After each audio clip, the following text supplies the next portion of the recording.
but I have seen a lot of people say that they believe Galaxy's Edge has been a little bit. People aren't going to Galaxy's Edge because they want to wait until Rise of the Resistance opens. This I can completely buy, because essentially you're going to this land and you're only getting half the experience. And I 100% agree that if somebody is like thinking about traveling to Disneyland or Walt Disney World and thinking, when do I want to plan this? Because I want to get the most out of the experience, especially if that's the one time in that person's life that they're ever going to go to a Disney theme park. So not everybody is as lucky as some of us pass holders are to be able to go, once or twice a month. That's how often I go, about once or twice a month. I know some people go like every weekend. I wish I could go every weekend, but I don't actually live close enough to Disney. I live about 2.5 hours away, so once or twice a week, once or twice a month, and so. But that's just how often I go. But not everybody's that lucky. Not everybody can go that often. And for some people, it'll be a once a year trip, or a once every 5 years trip, or a once in a lifetime trip. So I completely understand someone saying, we're going to wait until everything is open, because if this is the one time I'm ever going to get to go to this park, I want to get both experiences. It's not worth wasting money to go and then say, well, now I have to go again, but I can't afford to. So I completely understand why people might be waiting. So with Rise of the Resistance, this is supposed to be the main attraction in Galaxy's Edge, and I'm actually really happy that, from what I've heard, this is supposed to be the main attraction. And the reason I'm happy is because it's a dark ride. There's physical sets, there's animatronics. It's not just another screen.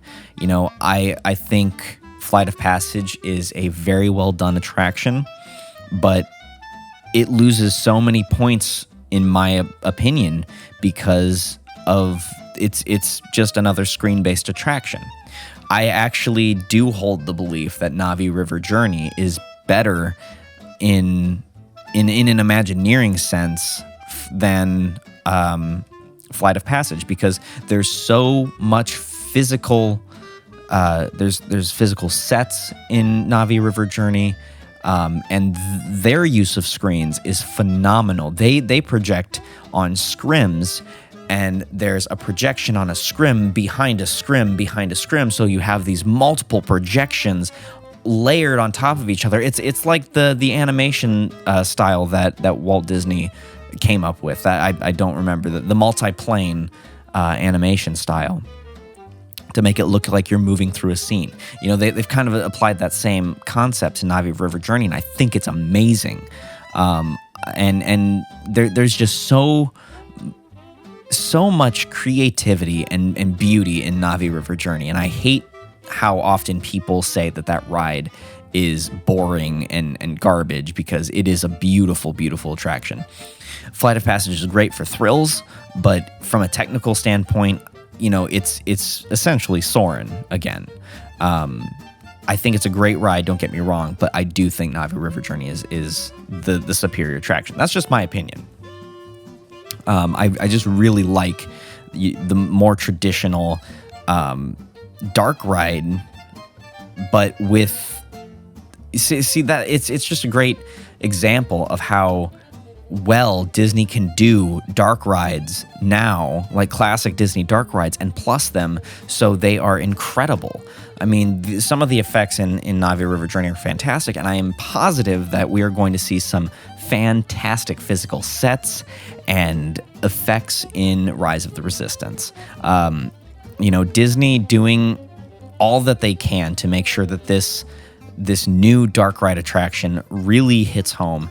I'm all for. I am so excited to see what they have in store for this new dark ride, because it's cool to fly the Millennium Falcon, but I think it's going to be even cooler to be on, I believe, a Star Destroyer and see all of those stormtroopers and hopefully see an animatronic of Kylo Ren and just see some awesome things. I'm just my mind is racing with what I might see on this attraction, and I don't usually do this, but I do think that this is going to be one attraction that I don't watch anything before I go on it. I think I will actually wait until I can experience it firsthand, so I don't have a clue as to what is going to happen.